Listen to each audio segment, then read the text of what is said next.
Hello, everybody. My name is Gary Gomes. I'm here to talk with you about Vedic astrology, how it reflects the world in which we live, how the planets will essentially affect our lives over the next few weeks. And also, I'm going to do what we would lovingly call a post-mortem on the election this past week.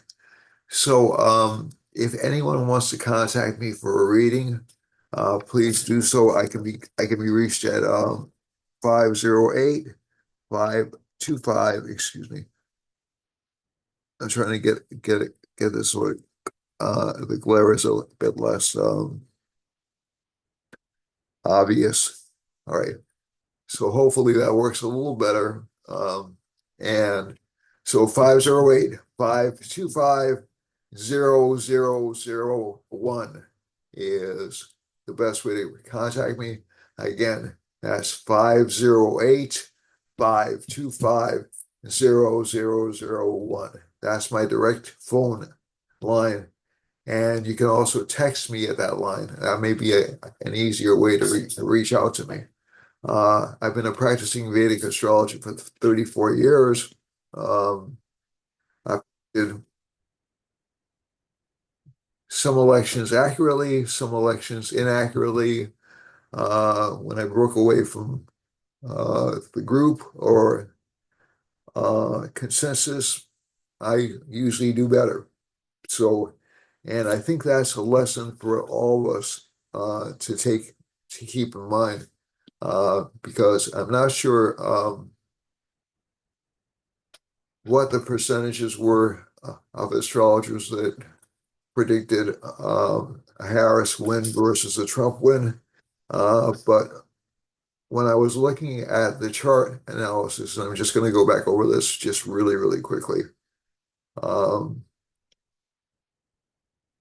so I'd like to keep astrology just really, really simple. And again, this will be a really quick postmortem because I know people are, depending on where you stand in the political spectrum, you're probably either really, really upset about this or really, really happy about this. So it's not my job to upset you, but astrologically, this was Trump's to lose, and I'll explain why in a second.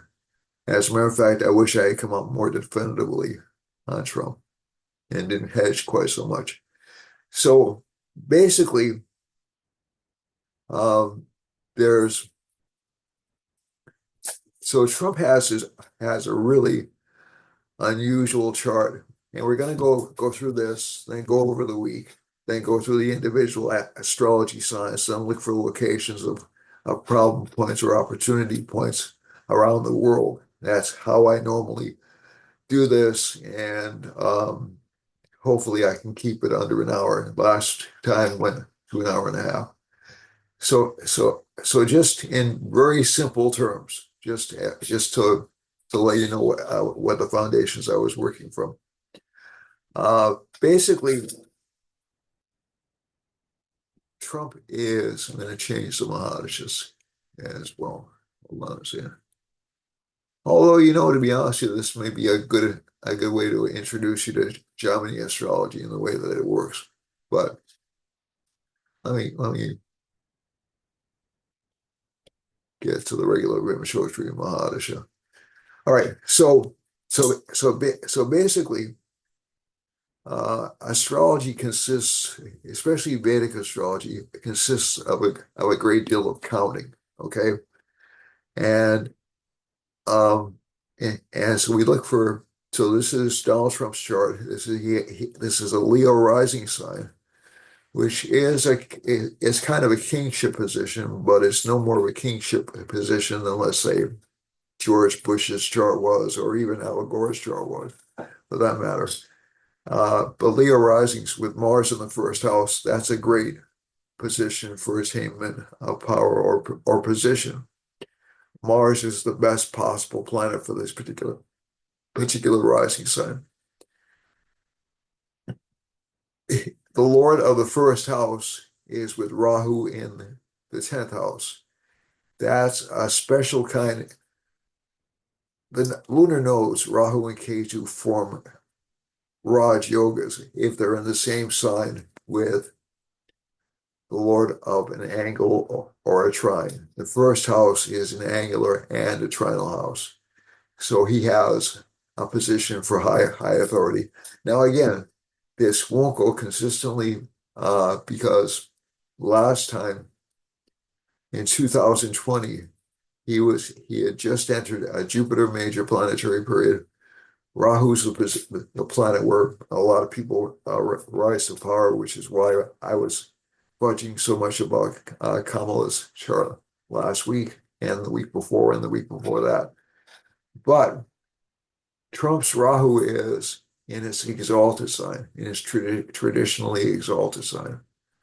Um, there are those who favor it being exalted in Gemini, and you can make arguments for that. But basically, according to the old astrology text, Rahu is exalted in Taurus. Ketu gets exalted in Scorpio. So even though he has a weak moon, or he has a full moon, but it's not well placed by sign, but it is a smart moon, 28 degrees, 5 minutes. It's in Jyeshta Nakshatra. That's actually a pretty clever moon. So let me see if I can show you the chart. Hold on. I'm not showing you the chart. I apologize. All right, so you can see the chart now. So this is that Raj Yoga Karaka planet Mars, and also Sun and Rahu in the 10th house of career. Okay. Jupiter is in the same sign with Ketu, or Ketu's in the same sign with Jupiter right now. That can give unexpected rise. Ketu is like a flag in the chart. All right. However, it did cost them, the past year and a half did cost them a tremendous amount of money. Okay, so the court hearings and all that other stuff, that was what that particular placement of K2 did to him. Okay. So essentially, but it, and also the assassination attempts, K2 in the second house. And I just saw last night there was a third purported assassination attempt or some uncovering of some scheme. I haven't looked at the details, to be honest. And I'm expecting to see more before this transit ends, to be quite honest with you. And I am expecting to see him have some health problems, but really around 2 years in the future, not really right away. Um, the other thing is from this chart is we have Saturn transiting the seventh house, which is a position of power. There's a normal Saturn transit called the Kantaka Shani, and I actually experienced this personally. It indicates um, a reinstatement in position after, let's say, a loss after the 7.5 year period of Saturn. So Kantaka Shani gives basically it gives a rise in power. Now the thing of it is he will have to prove himself all over again. So those people who like him already unconditionally, he will still have some barriers to overcome. And that's become obvious just in recent days. Essentially a lot of the Democratic governors and a lot of people around the country are saying they're going to resist actively anything he tries to do. And there are allegations that a lot of the legal cases will come up after January. They'll probably hit and intensify, I would say, around mid-April when this Rahu Saturn conjunction passes. But most of them, I would say all of them, will be gone by June of next year. Okay. And, and that's mainly because Rahu goes in the seventh house.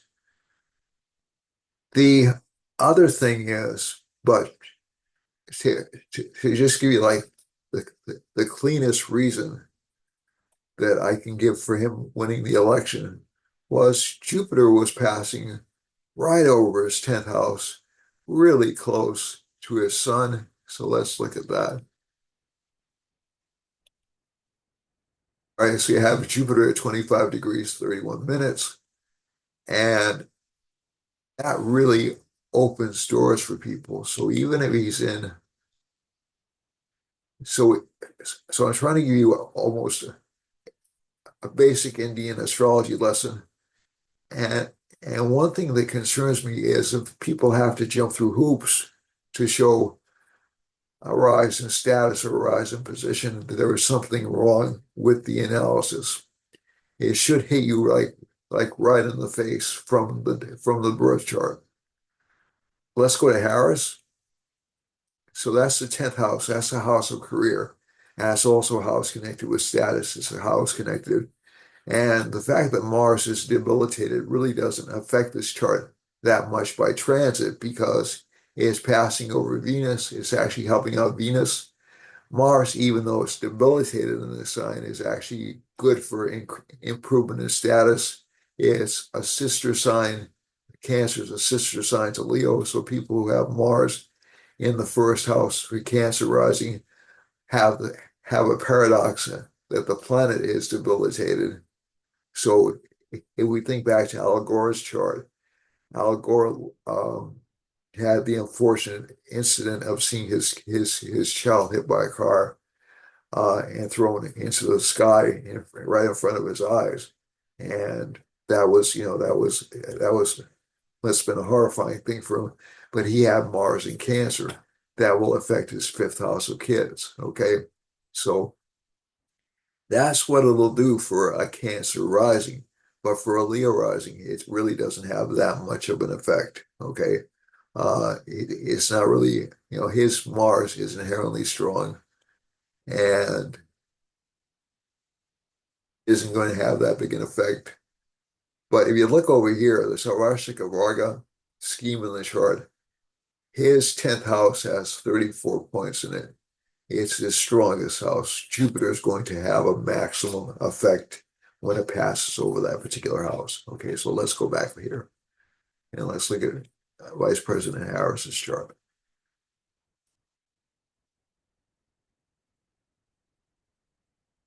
So,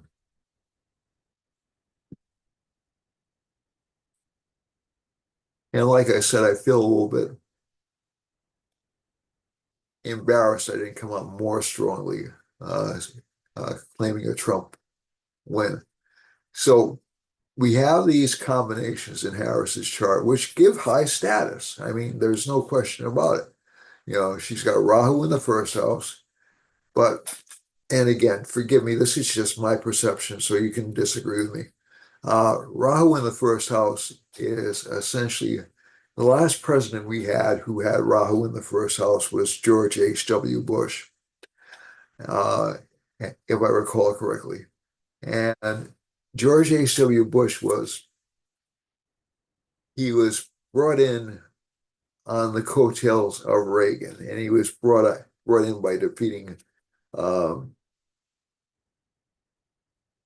I, I, I, I've actually met Mike Dukakis. I think he's a great guy. I think he's a really smart guy. I've actually spoken with him for a protracted period of time, and that's not because I'm special. I worked in government in Massachusetts, and I also managed to meet him when I was in one of my classes for my doctoral degree. So, and he's a very nice guy, but Dukakis's campaign essentially cratered uh, after some news stories were taken out of him. So I'm not going to go into a history lesson about that, but essentially Bush lasted for one term. George H.W. Bush lasted for one term, and it was really based upon the fact that the economy was bad. Okay, yeah, that was how he lost. Even though, to be honest with you, we were in kind of a recovery mode when he lost, and this was almost identical to what happened with Harris. Okay, so so essentially, the U.S. economy is showing lower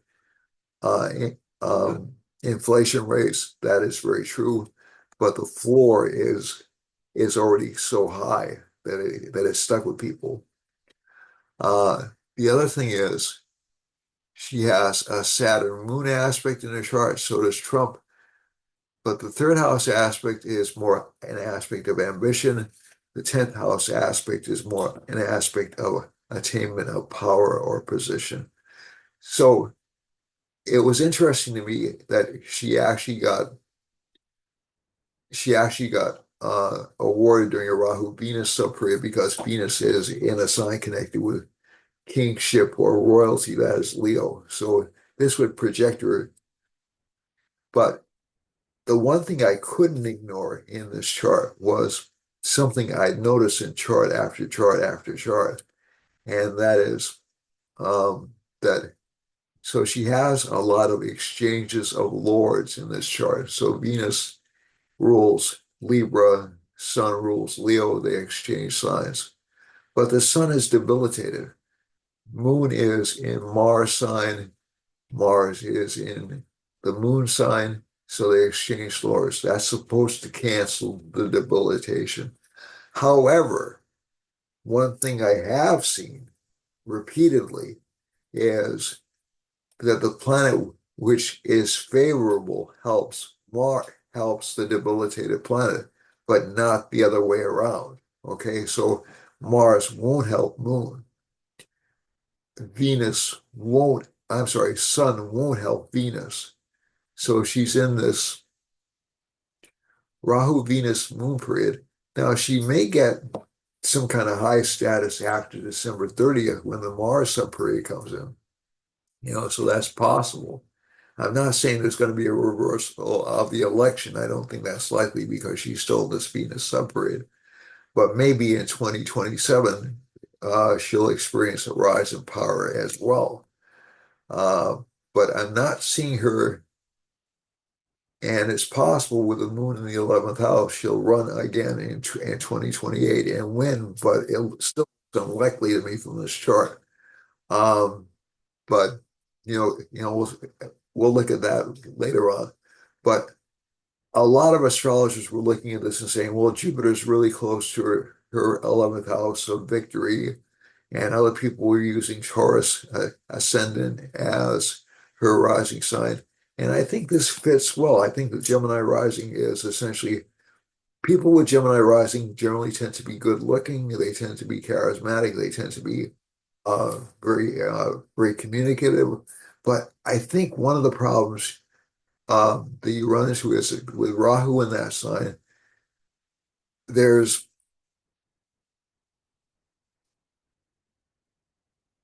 and again, this is going to sound insulting to Harris supporters, but I don't mean it to be. There's no there. It's essentially Rahu is all image. So that doesn't mean she doesn't have any substance, but most of her substance is political or from friends or from luck. And like I said, maybe she did some good past life karma. But this chart wasn't strong enough because of the dispositors of the signs not really being strong enough. And somebody else pointed out online, Venus rules the 12th house of loss. Jupiter was passing over the 12th house of loss.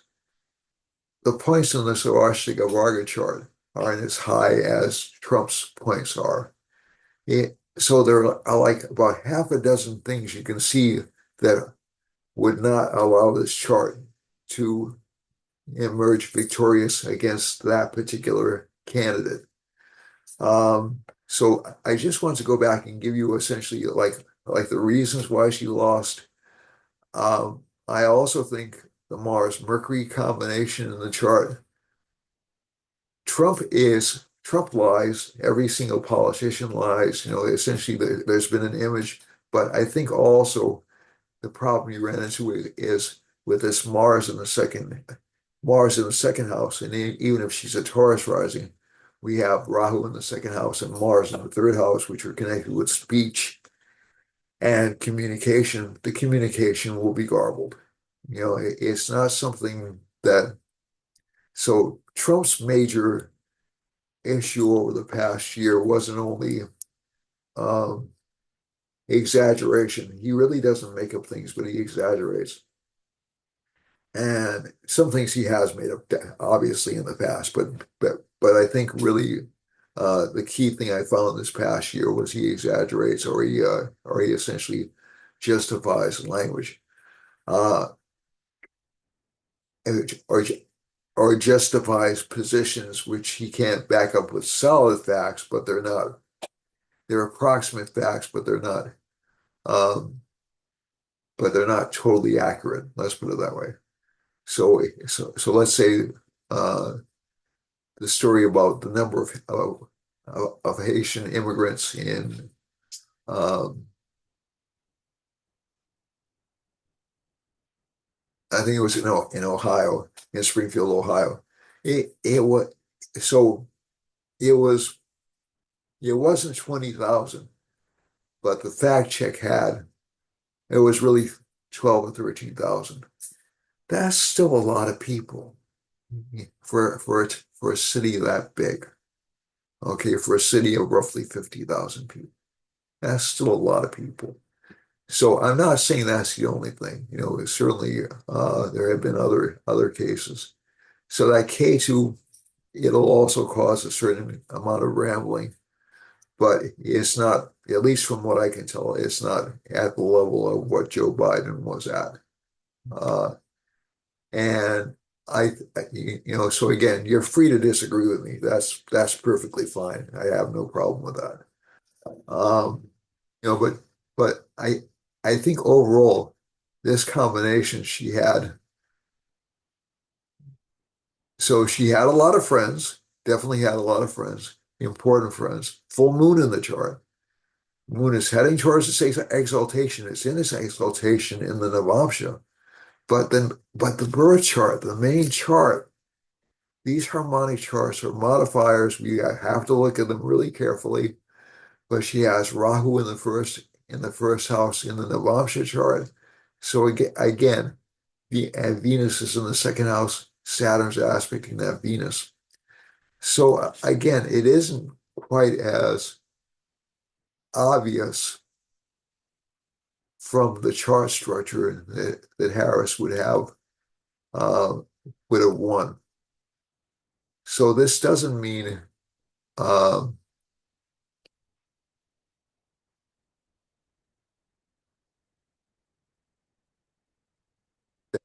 you know, that my fellow astrologers were were bad astrologers, but as I've said before, it's really, really tough to take your individual biases out of a chart when you're analyzing it. It's like perhaps the toughest thing to do. Okay, especially in something like politics. It's just because you're wanting to see um, a person assume power because of the beliefs that you have. And sometimes it doesn't work out the way you want it to. It's just as simple as that. So it's very tough to detach your personal beliefs from your predictive principles. So that having been said, so that's not a criticism. I'm just trying to be fair with my fellow astrologer. Um, so today we're looking at the chart, and we have seen there's a lot of anger in the world. Mars is debilitated. That anger will persist for around, I would say, around the next 8 months because Mars is going to go retrograde. Saturn's about to go direct, okay, within about a couple of weeks or so. And you're starting to feel that kind of slowing down, that kind of like more determined effort. Uh, Venus is in the first house in this chart.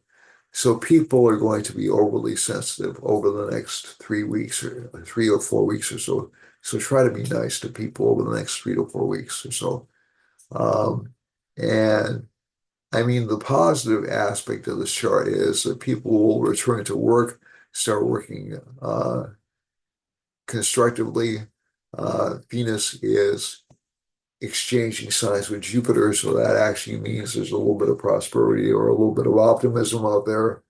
Uh, the Mars aspect on the moon, though, is going to make people kind of angry or kind of pessimistic, at least over the next week or so, because the Mars is aspecting the moon right now. And then over the next few days, it'll be aspecting Saturn. Then the moon hits. So over the next week or so, there'll be a lot of what I would call depressing news stories and panicky news stories at the end of the week. I think really the major loser in this election wasn't Harris, wasn't it was really the media, because I think the media, um, at least the mainstream media, had a real strong desire to tell people what to do. Okay. And I'm not saying that as a disenchanted conspiracy theorist, but increasingly over the past, I would say, 50 years or so, um, the mainstream media got really, really hyped up in the 1970s because they managed to, in their view, they managed to take down a president. They managed to take down Nixon. And I think that was positive. Overall, I don't think it was positive for the country. So they had like, um, so so you had these really interesting policies that were instituted by subsequent presidents that couldn't get any air or any support. And virtually up until, I would say,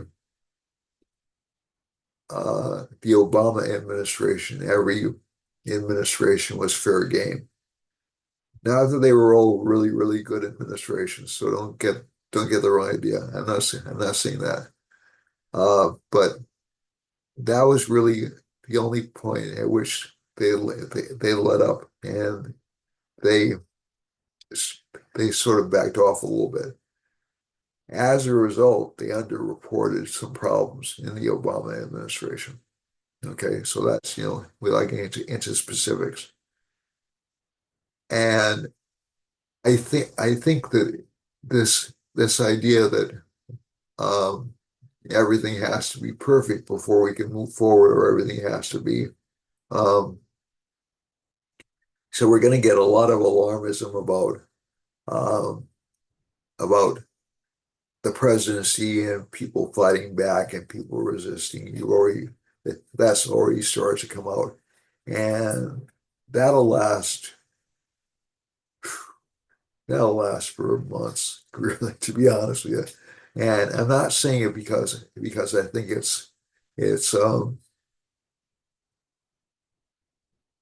because I take it lightly. It's just because it's fairly predictable.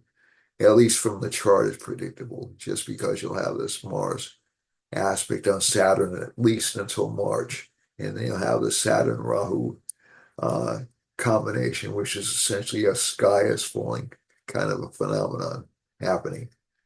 And I'm thinking overall you're going to see some court action. So the court cases have dropped against Trump at the federal level. The local level, like the New York cases and the Georgia cases, they'll try to prolong that. But I think ultimately by this time next year, all the court cases will be gone, which will actually be a bit of a relief. The other thing is, I haven't looked at the House races yet, but the Republicans are awfully close to having a majority in the House right now. So I'm, at least from this chart with the Venus Jupiter, I think they'll squeak it out. Um, and Rahu again is direct right now. It's been really unusual the number of times I've seen it direct, and I use what are called true notes. If you were looking at a traditional Indian astrologer, this would never happen. You would never see Rahu without an underline under it, which means it's going direct. Saturn is going direct right now. That means we'll start getting back to work again. Jupiter will be going direct in about a month and a half or so. And but the Mars will be going retrograde. So you'll see essentially what I would call grievances being revisited in starting in December. Okay, so I think that's what we have to look forward to. If we're looking globally, um, Germany just announced, so this isn't globally, but Germany just announced that it's going to have it fired its finance minister, I believe, or it asked for its finance minister's resignation, and they're going to confidence in March or April. So that will be disruptive to Europe. England has um, England was really weird in this election. Great Britain, I'm half English, and so they, they were actually asking to coordinate with the Harris campaign to shut down Twitter, the current version of Twitter. So England is showing signs what of what I would call um, excessive censorship. The media is already blaming misinformation for this election. So essentially, people turning to the internet for news or to things like YouTube for news. And that will be an ongoing theme over the next few years. And I said back in 2000 that you would see increasing pressure to try to clamp down access to information over the internet. And I think that's going to be like the big issue over the next 5 years, because essentially, uh, even Twitter or X, um, depending on the government, has been subject to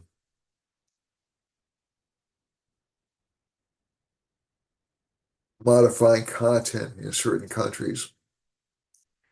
They're in trouble in Brazil, uh, but for certain countries they will agree. So I'm not sure exactly what's driving that particular position. Um, I think um, I think I so so so again I find it really interesting, but I think access to information will become like basically the big issue of the next 4 years. And also just trying to keep the planet peaceful, which is possible. It's so possible, or at least scaling back the wars. So that's something that we have to look for. Um, but right now, if we're looking right now, the economy uh, is going good. It'll probably slow down just a little bit over the coming week. Um, and but again, right now it looks basically okay. But again, keep in mind there are some warning indicators that we are sliding a little bit into recession. Hopefully, we won't.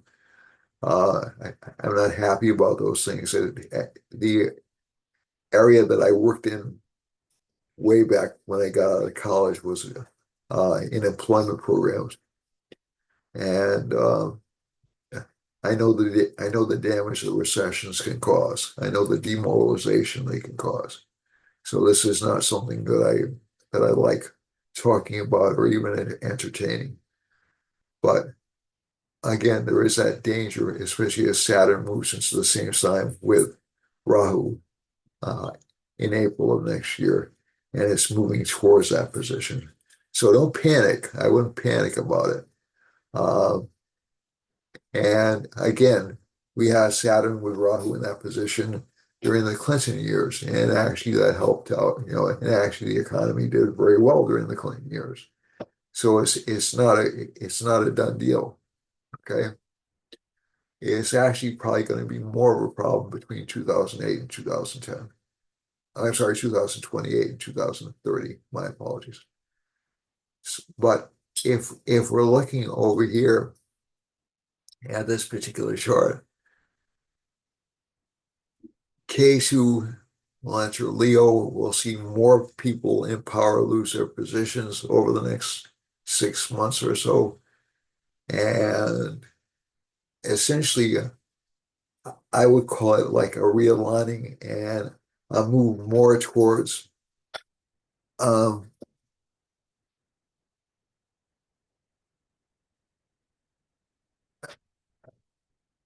not really anti-progressive, but more towards meeting the needs of the citizens of the country. Okay, so um, I really don't think there's anything to be afraid of. I don't think this is a sign of impending autocratic or fascist rule across the world. Um, I get really, um, it gets really weird when I hear that because uh, we we've seen fascist dictators in operation in recent history, and this is nothing like what's happening in Europe or what's happening in the United States. It's, so we go back to, let's say, like 19 Italy in the late 1920s, early 1930s, uh, uh, or Germany in the 1933 and past that. This is this is no we're nowhere near that. Okay, we're nowhere near that. So and we didn't even see signs of it in the first administration.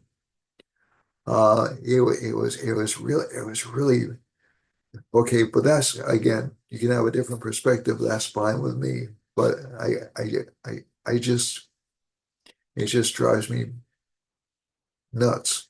And I'm kind of a history buff too, so it's my first major in college was history. So I I just get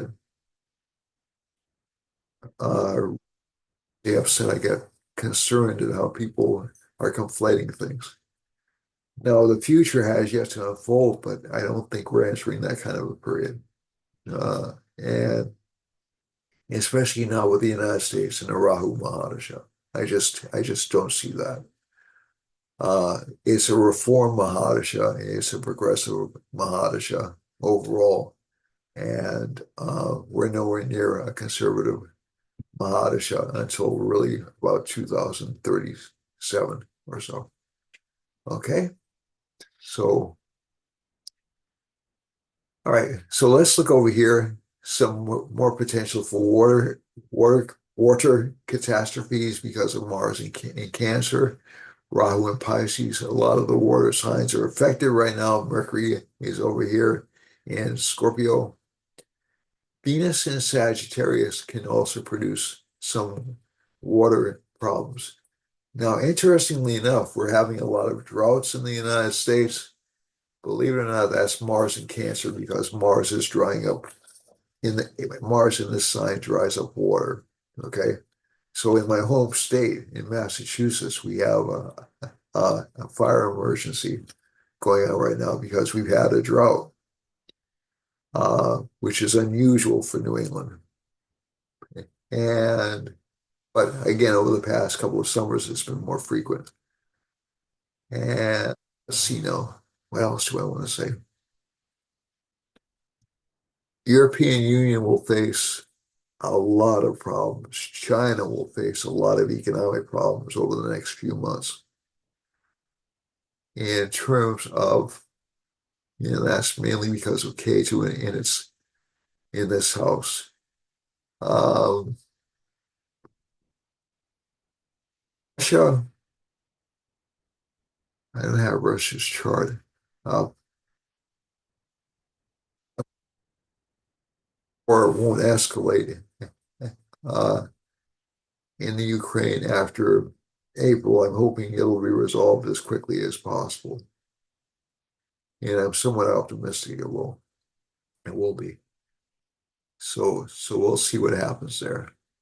Um, but again, the the the like I would say the key thing to keep in mind is the enhanced anger and the enhanced sensitivity and also the lack of confidence that things will go well because of the sun being debilitated. Okay. Uh, but uh, but basically, I wouldn't stress out. It's normal to worry. It's normal to be concerned about the future, but I wouldn't worry quite as much as people are right now. So let's go to the individual signs. I've spoken long enough about that. Uh, if we're going to the individual signs, Aries has no planets in the first house. The first house Lord is in the fourth, so it's going to be kind of angry, especially about home issues. Jupiter's in the second house, though, so that will mean it will have a chance to make more money. Sun's in the seventh house.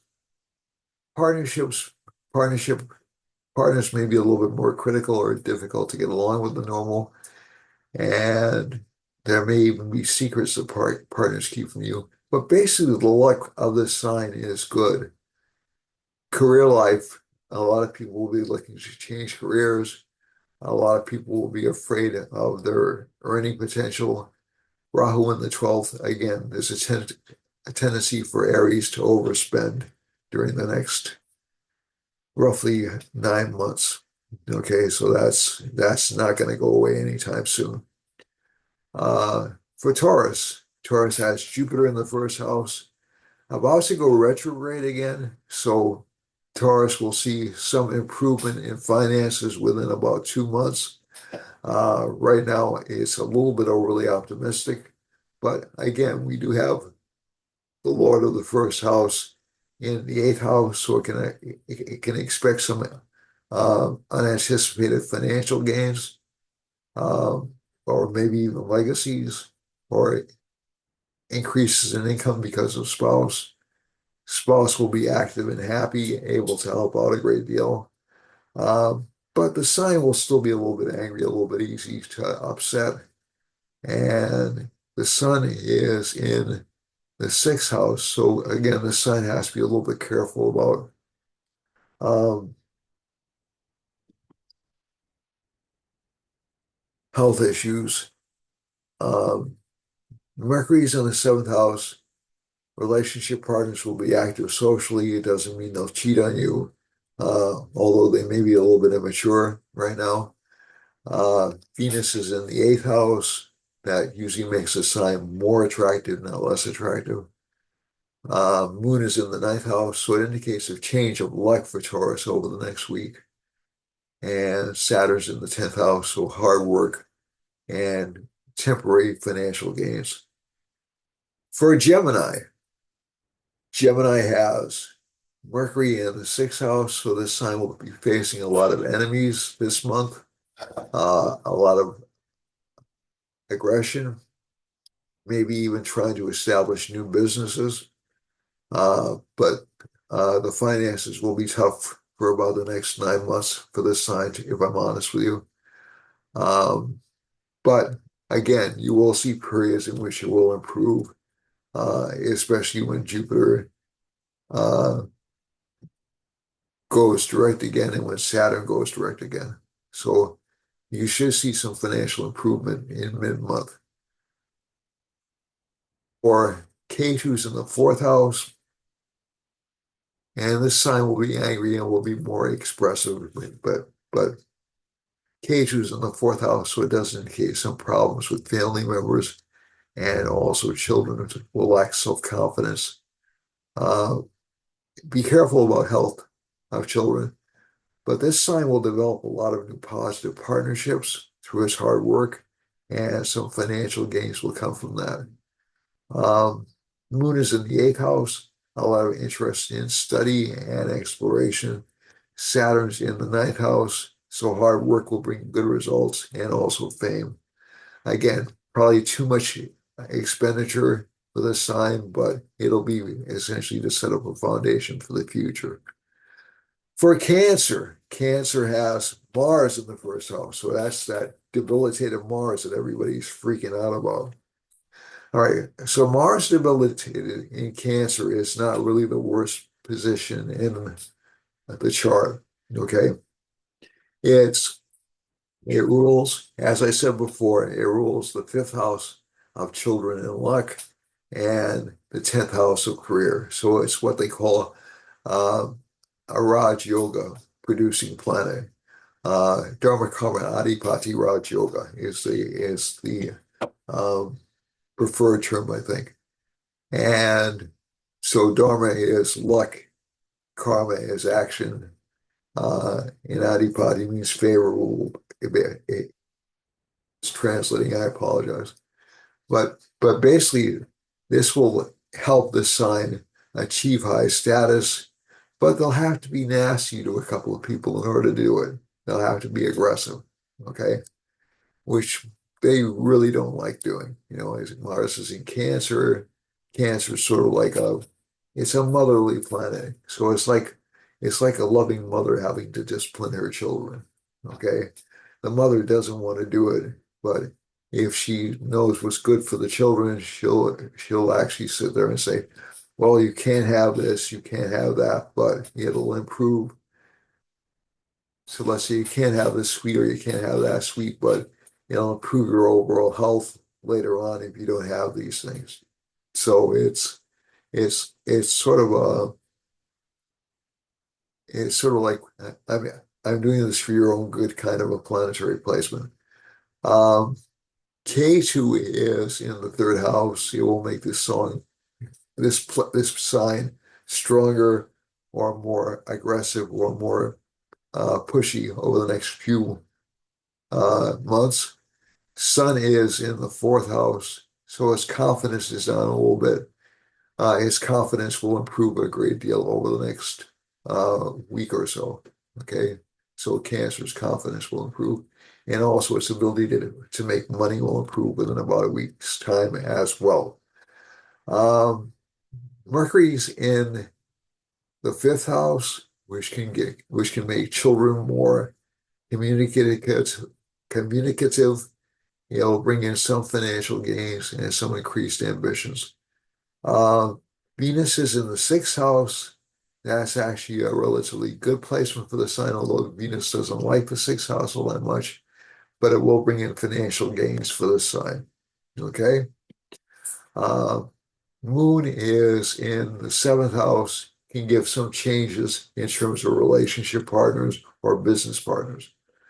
Saturn's in the eighth house. As I said before, this sign is overall rethinking its strategy, how it's approaching life, and what it wants to do with its career life. So that's actually a positive.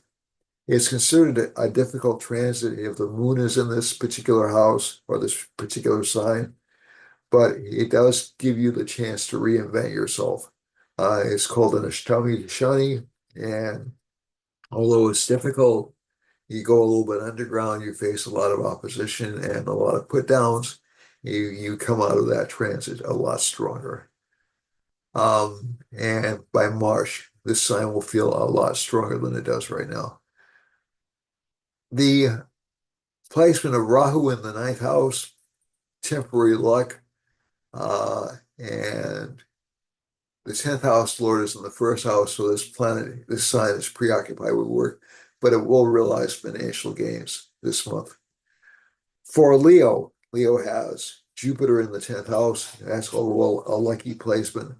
Mars is in the 12th house. A lot of enemies are left in the background, but it does tend to make this sign more cautious than it usually is. Okay, so that's actually, for some people with the sign placement, that's actually a good thing. Okay. K2's in the second house. Again, misunderstandings of speech, misunderstandings of what's intended. Sun is in the third house. Again, there's for Leo risings, there's an abundance of caution this month because it's trying to figure things out, trying to figure out where things lie and how far it can push its luck. Mercury's in the fourth house, so that's essentially good. It's good for building teams, good for building progress, good for building communications. Venus is in the fifth house, very, very good for luck in terms of choosing allies and also in terms of fulfilling desires and fulfilling work goals. Um, Jupiter, this forms a kind of a not really a Raj Yoga because, well, it kind of does because you have the Lord of the fifth and the Lord of the 10th can join, but it's really not a classical um, Dharma Karma Pratyaj Raj Yoga, but it meets the qualifications um, in a very rough way. So usually this is the more important sign for forming that kind of a combination, but it gives basically good luck uh, to the sign in terms of finances and even in terms of court matters. Moon is in the sixth house. Um, that particular combination, Mars, Moon in this particular sixth house, change of luck overall. This sign will start to change its luck. Saturn's in the seventh house. There will still be some fines um, or some uh, obstacles it has to overcome. Rahu's in the eighth house. Um, Again, this does indicate conspiracies, maybe from people far away or from people close by, um, to essentially shame or defame you. But overall, I don't think they'll be successful. The most dangerous time for this is actually next April. Jupiter's in the 10th house. That's actually a good placement for this sign. Very good career luck. One thing I didn't say, discuss was Judge Merchant and or Mershon, and I think I personally think he's going to drop the charges um, against Trump or dismiss the case, but we'll see how that flows out. And the reason I went back to that is because this is Donald Trump's rising sign. Okay, so I apologize. I promised that was over, but uh, we'll see what happens. Um, for Virgo, Ketu's in the first house, Rahu's in the seventh house. Overall, not a bad placement. Um, Good for standing up for yourself, objecting to things. Good for your intuition. Uh, K2 Direct can bring some unexpectedly good results and also some unexpected thefts. So you have to be careful about this particular placement. Um, Damage reputations, to be honest. But again, like I said, it's really only K2 itself is sort of a cipher planet. I like to call it a cipher planet, and that is it's really affected by its rulerships, by its ruling planet. So you have Mercury over here in Scorpio. So basically, um, a lot of your instincts about certain things or certain people will turn out to be true, and you should not really act on your instincts. Okay, so if you feel you should do something about some slur or insult or theft attempt, do it. Sun is in the second house, not good for money. Okay, at least for the next 7 days or so for this particular sign. Mercury's in the third house, good for financial gains, but longer term. Venus is in the fourth house, better for home life. Moon is in the fifth, better for children. Rahu's in the seventh, and Saturn's in the sixth. So there will be some struggles to overcome in work life, but basically you will overcome them. Jupiter's in the ninth, retrograde, so you'll receive. Be careful about over optimism if Jupiter's retrograde. That's the only um, advice I have for people because I've seen this and I've experienced it personally. There's a tendency to see things through rose-colored glasses or unlimited possibilities with Jupiter being retrograde. Yeah, so that makes it stronger. And when Jupiter goes direct, you'll start to see some of those things. You'll start to see it like a narrowing of those possibilities and a more direct path. But this is kind of like um, even with the Uranus there, which I really don't use all that much, it gives unexpected opportunities or unexpected breaks, but you have to act really quickly to grab them. And you'll find them sort of trimmed down as Jupiter goes direct in a couple of months. Uh, Mars is in the 11th house, so good for financial gains, but friends will be angry with you. Okay, if I'm honest. For a Libra, Sun's in the first house. There's a lot of focus on financial gains, a lot of focus on money. Debilitated Sun for Libra rising is not bad. The 11th house is considered a bad house uh, for movable signs like Libra. If the 11th Lord is weak, it's actually not a bad placement. But it does tend to retard or stop gains from coming in or delay them a little bit. K2's in the 12th house. We're going to talk about that first of all. So again, financial obligations, some surprise financial obligations come in. Mercury's in the second house, so good for communication. People with this sign will have good communication skills. They'll be able to effectively move merchandise. Venus is in the third house. That's actually good for diplomatic language, diplomatic speech. Moon is in the fourth house, good for home life. Basically, this is a waxing moon and good for hard work, especially tomorrow and Monday, okay, all the way through Tuesday, when it moves into the same sign with Saturn. But there will be a little bit of anxiety towards the end of the week, but not that much. There's a lot of focus on career in this chart and financial gains and luck in this chart right now because this chart wants to succeed. This Libra wants to succeed right now. Saturn is in the fifth house. It will do it, but a lot of the hard work it puts in, it'll have to redo a lot of work, but put the hard work in right now, it'll pay off in the long run. Okay. As a matter of fact, it'll pay off within 2 weeks. Rahu's in the sixth house. This is usually a good placement, but again, you have to be careful about diet. You have to be careful about problems with uh, digestion. And Jupiter is in the eighth house. That can give some physical problems, especially in the legs and and um, the buttock area. Um, Ninth house Lord is in the second house. So that should be good for financial gains, as we said, especially through teaching. Mars is in the 10th. There's a little bit of frustration that you're not moving forward career-wise or you're not making enough money. This is a temporary situation. It'll last a long time, but it's still temporary.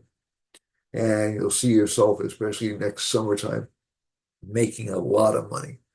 And it doesn't mean you'll be destitute between then and now. That's not the idea at all.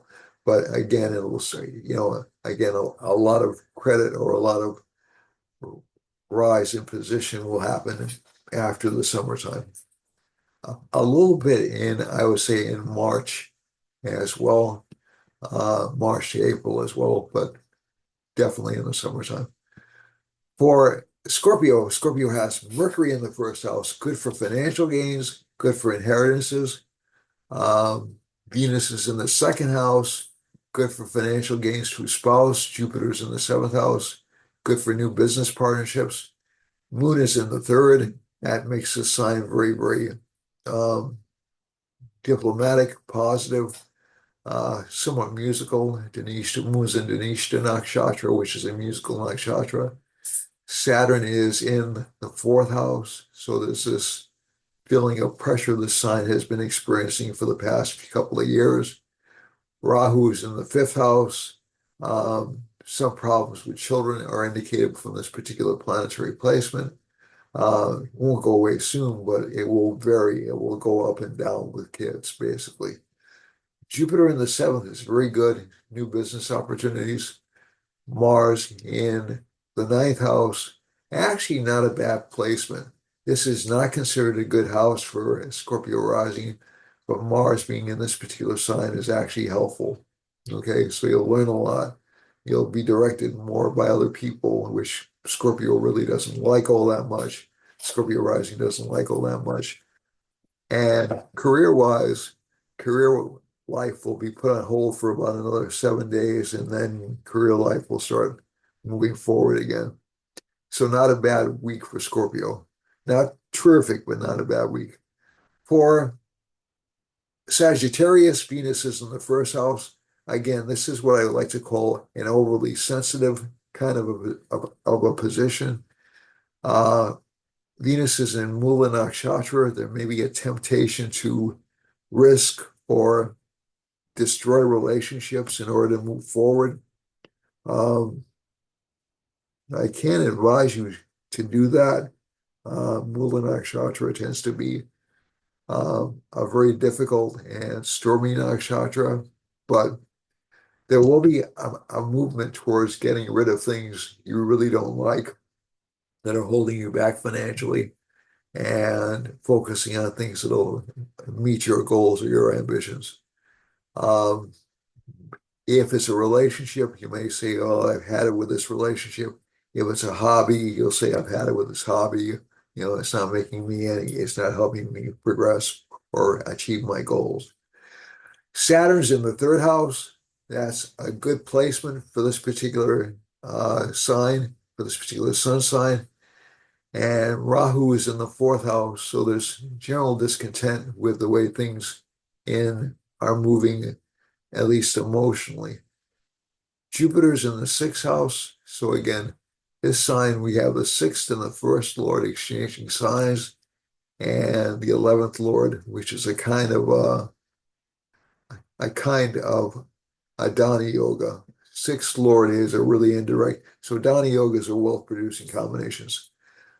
Sixth house planets tend to increase monetary um, luck, but they're also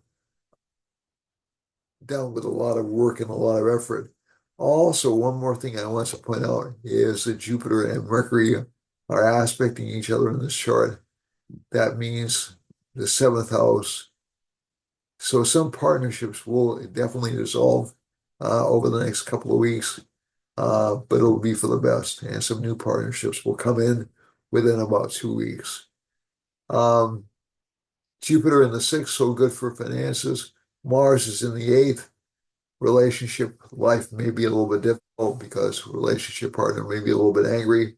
K2 is in the 10th again, not really a lot of recognition for career matters, but unexpected growth. Sun's in the 11th house, not good for luck, especially from the government, and Mercury's in the 12th. That indicates the ability to save money, okay, through smart transactions. For Capricorn, Capricorn has Moon in the first house, so there's a lot of focus on long-term relationships, but there's a lot of negative energy going back and forth between long-term relationship partners. Saturn's in the second house. This isn't a bad placement. Saturn is strong in this particular sign, but you'll start to see financial progress before the end of the month. Rahu's in the third house. That's actually a relatively good placement for this particular rising sign. And Jupiter's in the fifth. So again, financial growth through investments is indicated for Capricorn.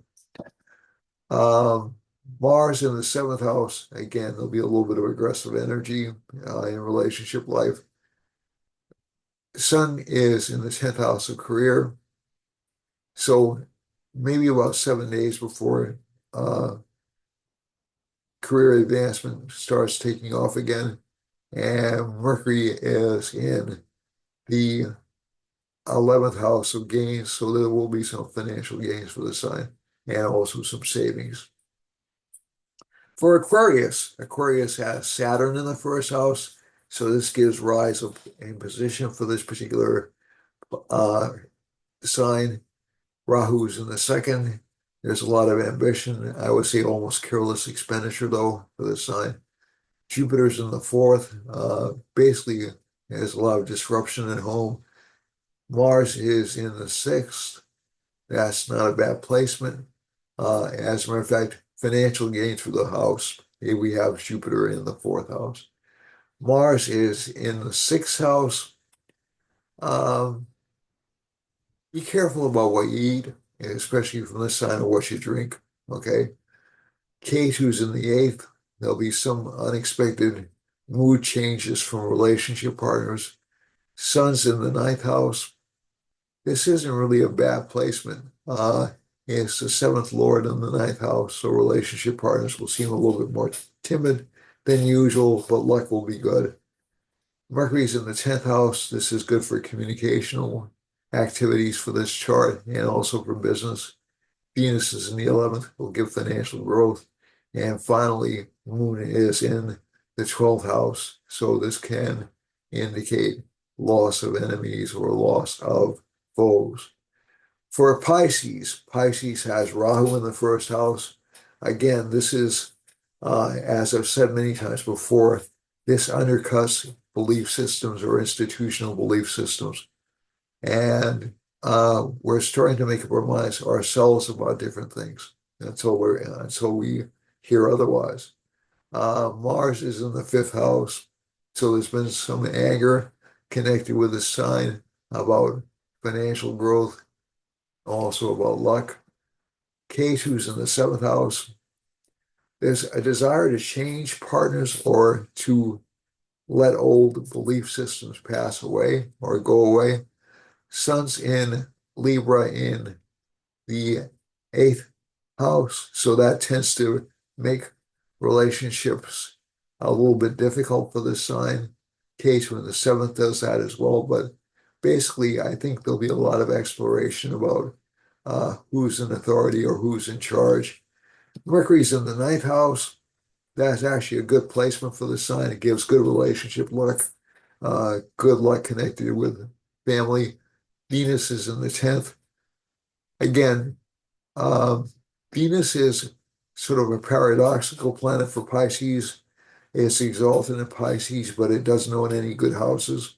But it's still considered a favorable planet for this rising sign. And essentially, you'll see a lot more optimism and happiness emanating from this sign than normal. But that'll come next week sometime.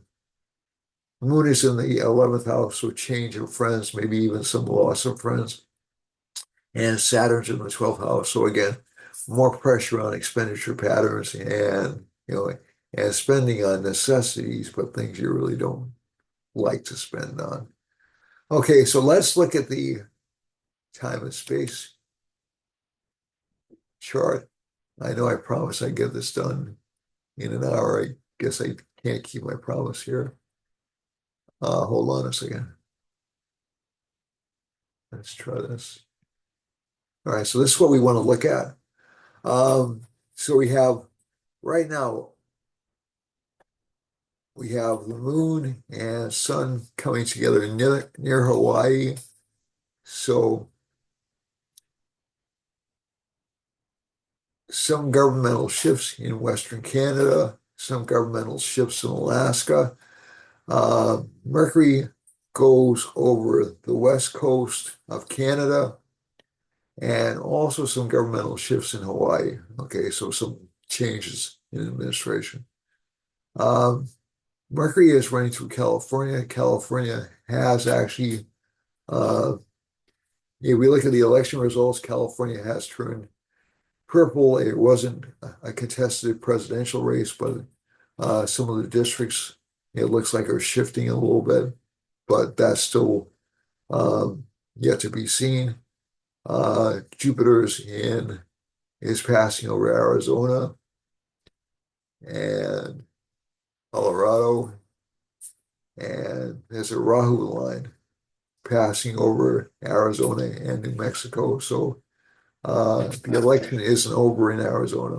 Okay, so that's just, that's just what I'm telling you right now. Mexico,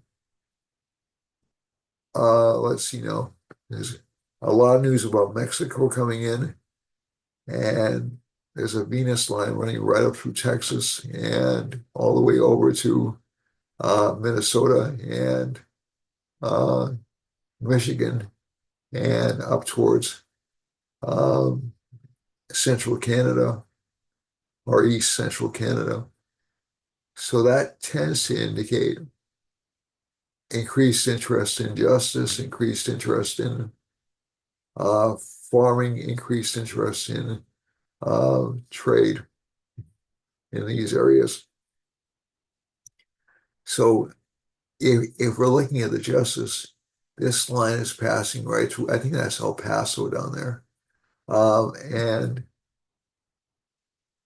to Austin. So essentially, um, there there should be some local changes in government in Texas and Oklahoma and Nebraska and Kansas. Um, but again, a lot of focus on because Venus rules things like um, rain. We should expect increased rainfall in these areas as well. Uh, the Rahu line going up through Arizona, though, like I said, uh, I I think there'll be a protracted post-election battle, um, especially over the senator's seat. Although I'm not sure if Carrie Lake is conceded or not, but we'll see what happens with that. Um, there's a Mars line running through Panama, so this indicates Venezuela, maybe a change in government in Dominican Republic and Haiti, maybe a change in government in Peru, Ecuador. Uh, Venezuela looks unlikely to me. I mean, there just has been an election there, and Chile and Argentina are going to have governmental issues or maybe even fights or um, or civil unrest in these areas. So this is all the way from Maine all the way down to um, Tierra del Fuego. So this is an interesting line. There's a moon line running up through Chile and Argentina and through Bolivia and Brazil. So we should see some governmental conflicts in those parts of the world. And there's a Mercury line. We're going to hear more from Brazil over the next few months. And this Saturn line indicates more economic distress to Brazil. And we'll be hearing a lot more about it. There's also a Jupiter line running through Brazil. So that's interesting. So we're going to have this, to me, usually indicates there's going to be a fight between conservatives and um, more progressive elements in Brazil over the next few months.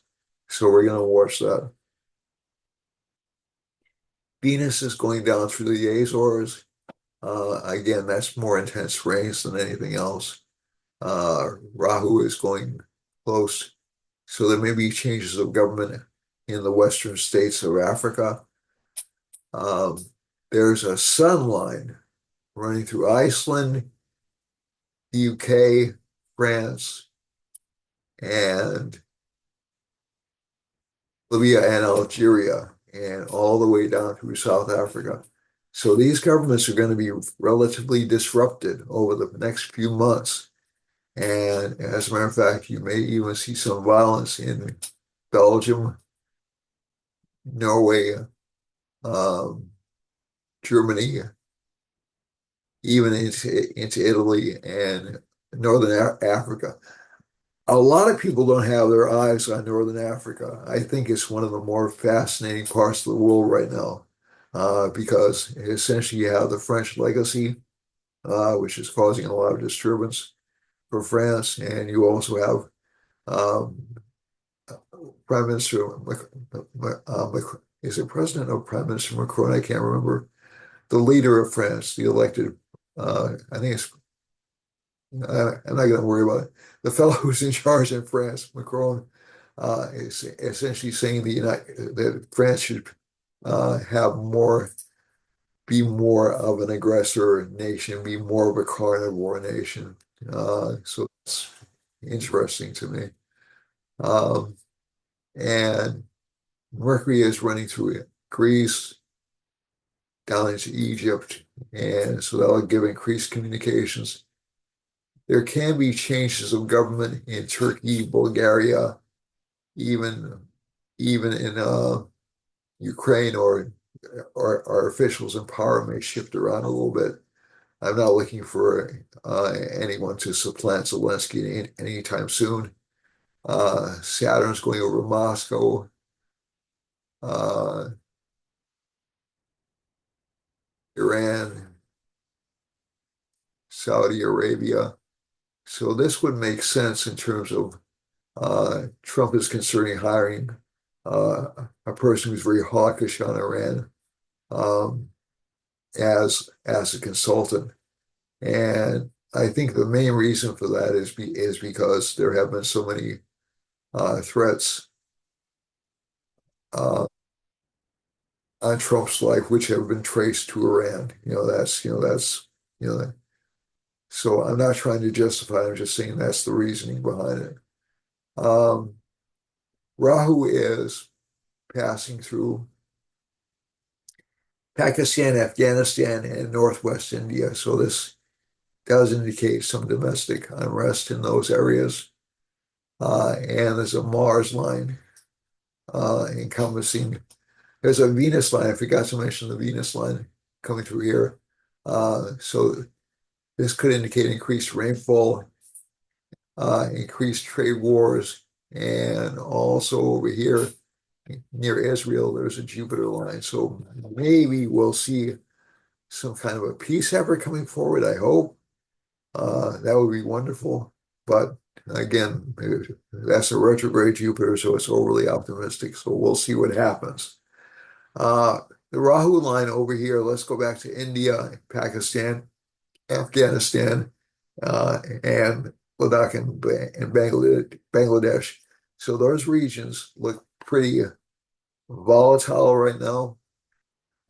Afghanistan and Pakistan, you know, Pakistan has a huge population, so it makes sense for us to pay attention to that. And it makes sense for us to pay attention to India, the most populous country in the world.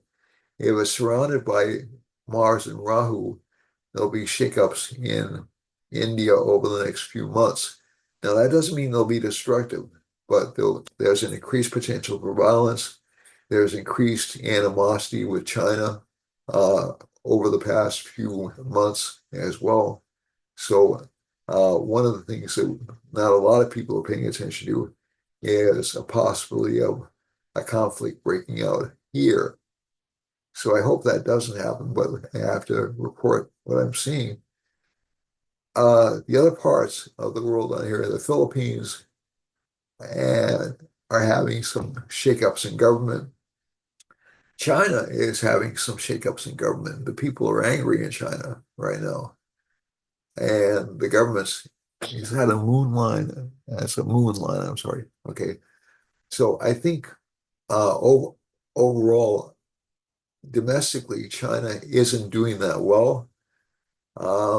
And I think also the Philippines are going through uh, some changes in governance as well.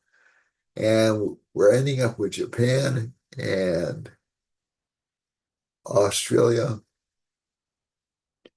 And there's a Jupiter line close to Japan. So Japan looks like it's going to be coming out of a relatively bad period. They've just changed um, the government. in Japan, and this will be an adjustment period, but they'll come out better for it. And right now in Australia, there also there's also some eagerness to change government and some desire for governmental reform in Australia. So a lot of the countries, like Australia, is uh, a very left-leaning country right now. So is Great Britain. So is Ireland, for that matter. Um, but they seem to be